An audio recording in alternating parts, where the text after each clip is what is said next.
What if the biggest cost of not losing weight isn't your health, but your bank account? You've probably heard about the health risks, diabetes, heart disease, fatigue, but what you might not realize is how much extra weight can quietly drain your wallet over time. We're not just talking about gym memberships or diet books, we're talking thousands, sometimes tens of thousands of dollars lost over a lifetime. Let's break it down.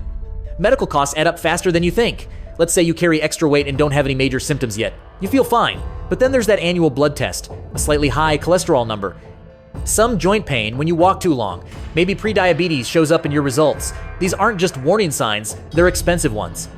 According to the CDC, adults with obesity spend 30 to 40% more on healthcare than those at a healthy weight. That includes medications, doctor visits, imaging, and procedures like knee replacements or sleep apnea machines. And if diabetes develops? The American Diabetes Association says people with diabetes spend an average of $9,600 per year on medical care, more than half of it directly related to the condition. That's not just a health problem, it's a financial one. Clothing, travel, and everyday life cost more too. Clothes. Ever tried finding stylish clothes in extended sizes? The options are fewer, prices are higher, and returns are more common because of poor fit. Some brands charge a premium for plus-size fashion, even though they use the same fabric. Travel. Did you know some airlines still charge per seat if you need a second one? And car insurance?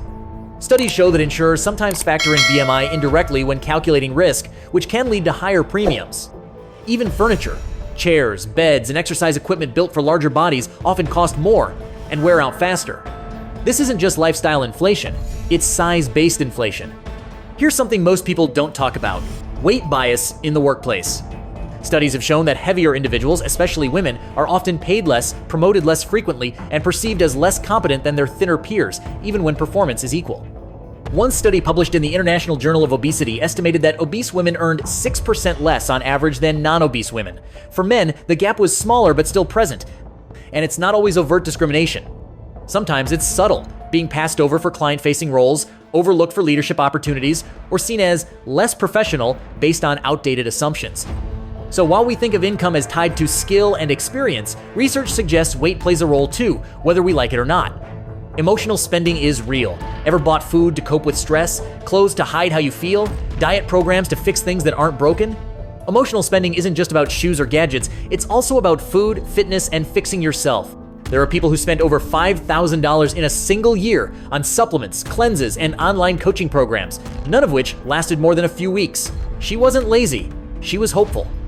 And marketers know that hope sells. That's why so many products are sold with urgency and shame. Lose weight now or miss out. Don't be invisible. Fix yourself before it's too late.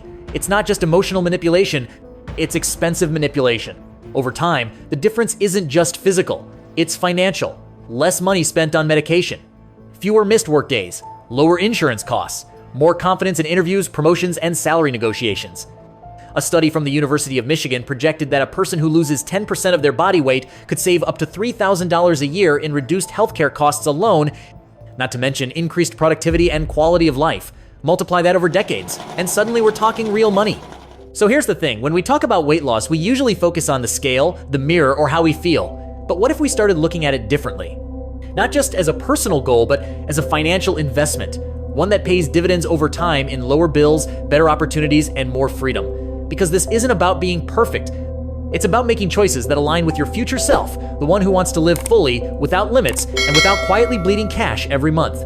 And if you've tried everything and still feel stuck, I wanted to share something I recently came across called HitchFit. It's not another quick fix program. It's a different approach, one that focuses on understanding your body, building habits that stick, and avoiding the usual traps that lead to wasted time and money. If you're tired of chasing trends and ready to try something that actually fits your life, you can check it out using the link in the description below. No pressure.